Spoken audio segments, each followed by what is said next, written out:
And now I'm going to read chapter 15 of the book Anastasia, which is book 1 of the Ringing Cedar series written by Vladimir Maigret. Chapter 15 is called Attentiveness to Man. I asked Anastasia who taught her to speak and converse, since she had almost no memory of her father and mother, and her grandfather and great-grandfather talked with her only rarely. The answers she gave were quite a shock to me, and require interpretation by specialists, and so I shall try to reproduce them as fully as I can.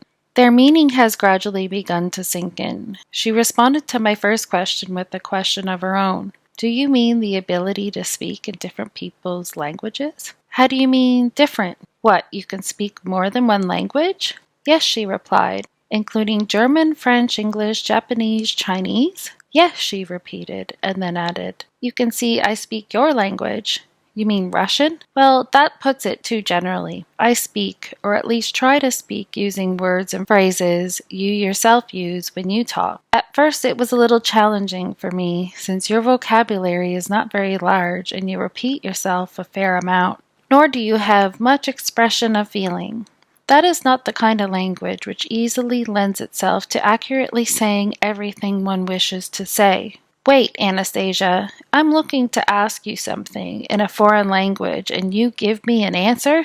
I said hello to her in English, and then in French she answered me right off. Unfortunately, I myself have not mastered any foreign language.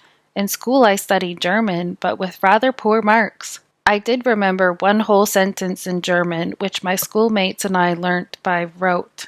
I recited it to Anastasia. Ich lieb dich und gib mir deine Hand. She extended her hand to me and answered in German. I give you my hand. Amazed by what I had heard and still not believing my ears, I asked, So then, any person can be taught all languages? I had an intuitive feeling that there must be some kind of simple explanation for this extraordinary phenomenon, and I had to know what it was so I could tell others about it. Anastasia, so have a go at it. Explain this in my language and try to do it with examples so that I can understand. I asked somewhat excitedly. All right, only calm down and let go, or you will not understand. But let me first teach you to write in Russian. I know how to write. You tell me about learning foreign languages. I do not mean just handwriting. I shall teach you to be a writer, a very talented writer. You shall write a book. That's impossible. It is possible. It is quite simple.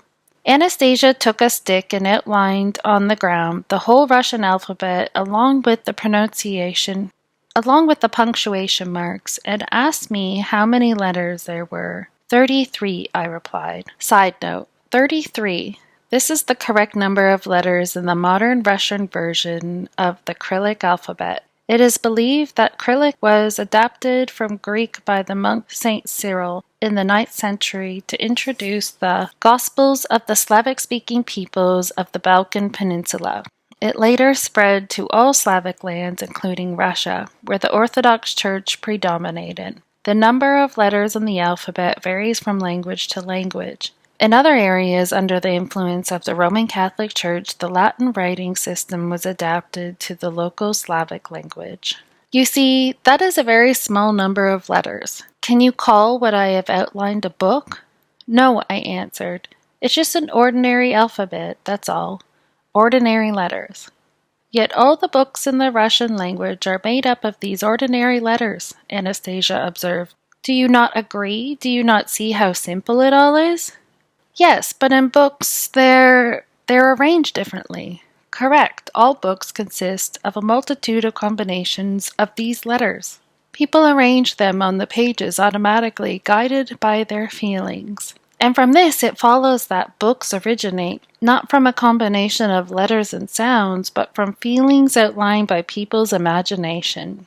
The result is that readers are aroused by approximately the same feelings as the writers, and such feelings can be recalled for a long time. Can you recollect any images or situations from books you have read?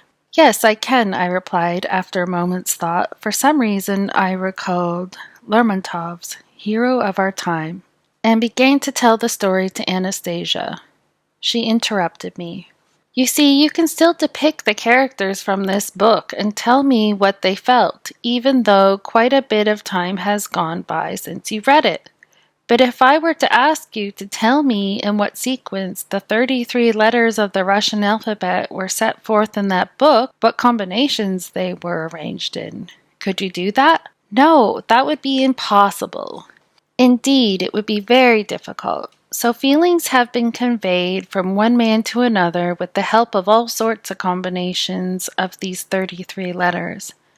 You looked at these combinations of letters and forgot them right off, but the feelings and images remained to be remembered for a long time.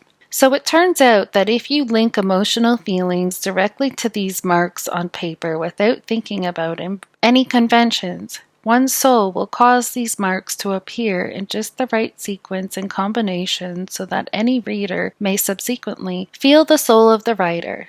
And if in the soul of the writer— Wait, Anastasia, put it more simply, more clearly, more specifically. Show me through some kind of an example how languages are to be learned. You can make me into a writer later on. Come on, tell me first, who taught you? Come on, tell me first. Who taught you to understand different languages and how? My great-grandfather, replied Anastasia. Give me an example. I kept insisting, anxious to understand everything in a hurry. All right, but do not be concerned. I shall still find a way to help you understand. And if it is that important to you, I shall try teaching all the languages to you too. It is simple, after all. For us, it's quite incredible, Anastasia, so do try to explain, and tell me how much time would it take to teach me? She thought for a moment, and she looked at me, and then said, Your memory is no longer very good. And then there are your domestic problems. You will need a lot of time. How long? I was impatient for an answer. For everyday comprehension of phrases such as hello and goodbye, I would say it would take at least 4 months, possibly 6, she replied. Enough, Anastasia. Tell me how your great-grandfather did it. He played with me. How did he play? Tell me. Calm down. Take it easy. I cannot understand why you are so impatient. And then she quietly went on. Great-grandfather played with me, as though he were joking with me. Whenever he came to me all by himself, without grandfather, he would always approach me, bow at the waist, and hold out his hand to me, and I would hold out mine to him. He would first shake my hand, and then get down on one knee, kiss my hand, and say, Hello, Anastasia. One time he came. He did everything as usual. His eyes looked at me tenderly as usual, but his lips were saying some kind of abracadabra. I looked at him in surprise, and he said something else, equally unintelligible. I could not take it any longer and asked, Grandpakins, have you forgotten what to say? Yes, I have, great-grandfather answered. Then he stepped away from me a few paces, stopped to think about something, and came over to me again, extended his hand to me, and I held out mine to him. He dropped on one knee and kissed my hand. His look was gentle, his lips were moving, but no sound was coming out at all. I was even a bit afraid. Then I decided a reminder might help. Hello, Anastasia, I hinted. Correct, great-grandfather confirmed with a smile. At that point, I realized it was a game. He and I would often play this game together after that. At first, it was quite simple, but then the game became more complicated and more fascinating. It is a game that begins when one is 3 years old and goes on until the age of 11, when one undergoes a kind of test. This involves looking attentively at the person you are talking with and being able to understand what they are saying, no matter what language they are expressing it in. This kind of dialogue is far superior to speech. It is more rapid and conveys far more information. You would call it thought transfer. You think it is abnormal, something out of a fantasy, but it is simply an attentive attitude toward man, drawing upon a developed imagination and a good memory. It involves not just a more efficient method of information exchange, but getting to know a person's soul along with the animal and plant world and what constitutes creation as a whole. Anastasia, I said, what can plants growing in a garden plot possibly have to do with this? What is their role in all this? What do you mean? What have they to do with it? What do you mean, what have they to do with it? At the same time as the child is getting to know the world of plants as a part of the functioning of the universe, he is also entering into contact with his planets. With their help and the help of his parents, he very quickly gets to know the truth and develops intensively in the fields of psychology, philosophy, and the natural sciences, your disciplines. But if the game is played using some kind of man-made object from the artificial world as an example, the child will become lost. He will not receive any assistance from the powers of nature or the universe. I have already noted, Anastasia, that in the final analysis, such a child could become an agronomist. Now, where would his knowledge come from in other areas? But Anastasia maintained that a man raised in such a manner would show an aptitude for quick learning in any of our scholarly disciplines.